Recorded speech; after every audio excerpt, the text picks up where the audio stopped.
Hello dear friends. स्वागत है आप सभी का हमारे नए जियोग्राफी के इस सफ़र में। लेकिन स्टार्ट करने से पहले मैं आप लोगों से कुछ प्रश्न पूछना चाहता हूँ कि हम जहाँ रहते हैं वहाँ दिन और रात क्यों होती है? भारत की जलवायु इतनी विविध क्यों है? पहाड़ कैसे बने? पर्वत कैसे बने? नदियाँ कैसे बनी?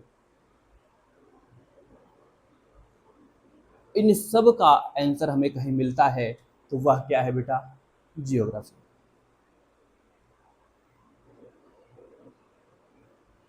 लेकिन जियोग्राफी का मतलब केवल यह समझना नहीं है कि नदियाँ कहाँ हैं, पहाड़ कहाँ हैं, पर्वत कहाँ हैं, बल्कि geography is the study of the earth, its features, human activities and relationship between the humans and their environment. मतलब जियोग्राफी हमें यह सिखाता है कि पृथ्वी कैसे बनी है, यहाँ क्या क्या है, कहाँ है, क्यों है, और उसका मानव जीवन पर क्या इम्पैक्ट पड़ रहा है, क्या प्रभाव पड़ रहा है।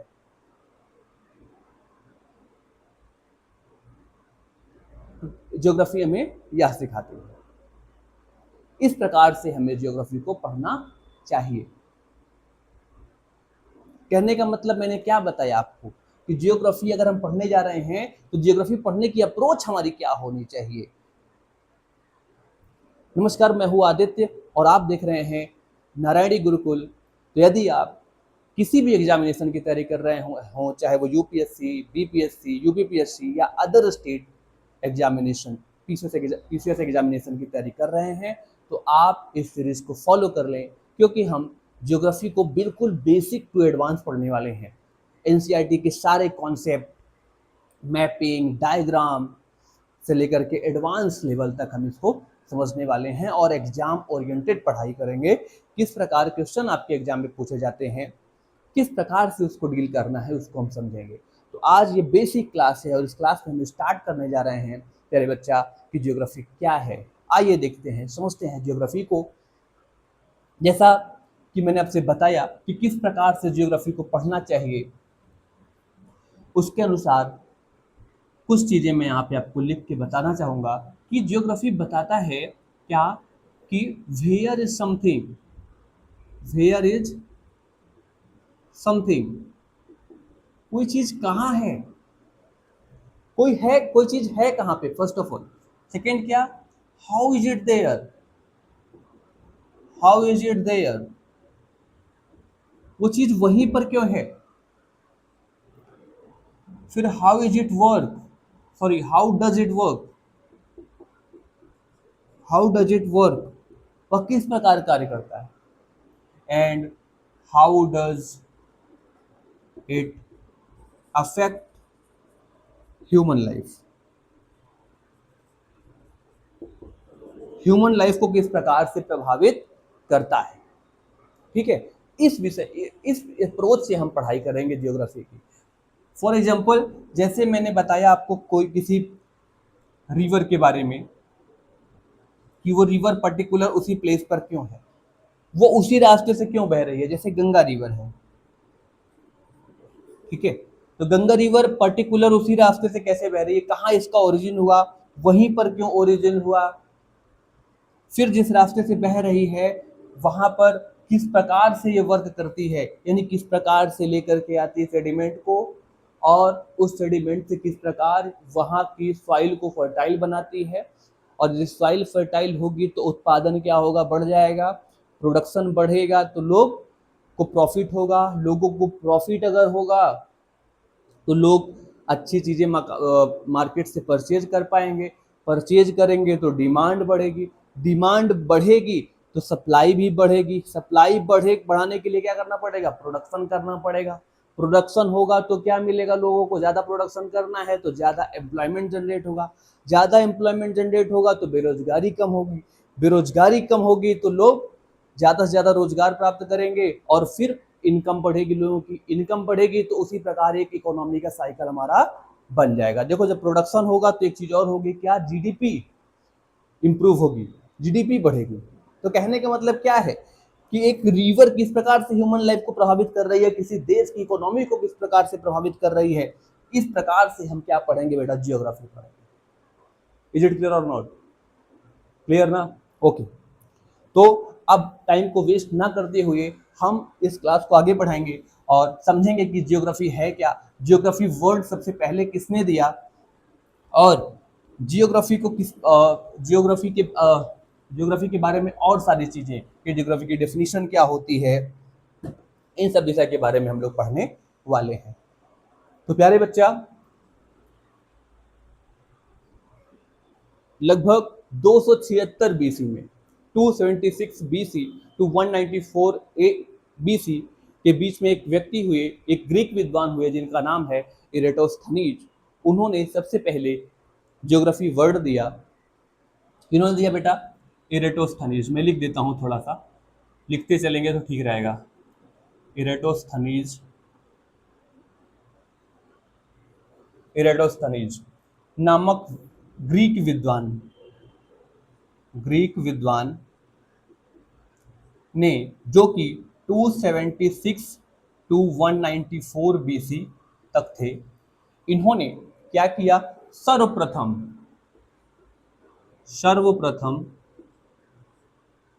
भूगोल शब्द का प्रयोग किया। भूगोल शब्द यानी जियोग्राफी की बात हम कर रहे हैं। जियोग्राफी शब्द का प्रयोग किया।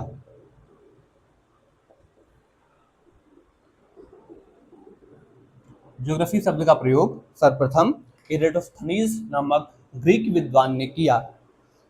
जियोग्राफी वर्ड, जो जियोग्राफी हमारा वर्ड है वो बेसिकली टू ग्रीक वर्ड जियो और ग्रेफोस से मिलकर बना है। जियो का अर्थ होता है अर्थ यानी पृथ्वी, और ग्रेफोस की मीनिंग होती है डिस्क्रिप्शन यानी वर्णन। क्या है बेटा? Geography comes from two Greek word, first is geo and second is what? Graphos. क्या? ग्रेफोस। जियो की मीनिंग होती है अर्थ, अर्थ यानी क्या बेटा? पृथ्वी। और ग्रेफोस का मीनिंग होता है डिस्क्रिप्शन, डिस्क्रिप्शन यानी वर्णन। और यदि हम इन दोनों को साथ मिलाकर पढ़ते हैं, जियो और ग्रेफोस को साथ मिलाकर पढ़ते हैं, तो इसकी मीनिंग क्या निकल के आती है? Description of the earth. Description of the अर्थ यानी क्या? पृथ्वी का वर्णन, पृथ्वी का वर्णन। तो जियोग्राफी क्या है? डिस्क्रिप्शन ऑफ द अर्थ है, पृथ्वी का वर्णन है। ठीक है, बात समझ में आई क्या? सर्वप्रथम एक ग्रीक विद्वान इरेटोस्थनीज ने जियोग्राफी शब्द दिया। जियोग्राफी शब्द टू ग्रीक वर्ड जियो और ग्रेफोस से मिलकर बना है, जिसको अगर मिलाकर हम पढ़ते हैं तो उसकी मीनिंग निकलती है डिस्क्रिप्शन ऑफ द अर्थ। ठीक है, यानी क्या है? पृथ्वी का वर्णन है। तो मैंने स्टार्ट में एक डेफिनेशन आप लोगों को बोली थी, वो डेफिनेशन क्या थी बेटा? आपने देखा होगा, तो मैंने बताया था वहां पे कि geography is the study of earth, its features, human activity and the relation between human and their environment. ठीक है, तो उस डेफिनेशन को आप चाहे तो नोट कर लीजिएगा, नहीं तो मैं यहाँ पे नोट ही कर दूंगा कि ज्योग्राफी है क्या। इसको इरेज करके मैं नोट करता हूँ, इसे आप स्क्रीनशॉट ले लें या फिर नोट कर लें, जो भी। मैंने क्या बताया? Geography is the study of the earth, its features, human activity and the relation between human and their environment, humans and their environment. ठीक है, मैं एक बार लिख देता हूँ, आप लोग ध्यान दीजिए। Geography is the study of the earth, its features, human activities, human activities, and the relation between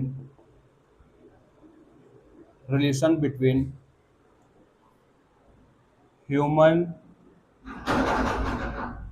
and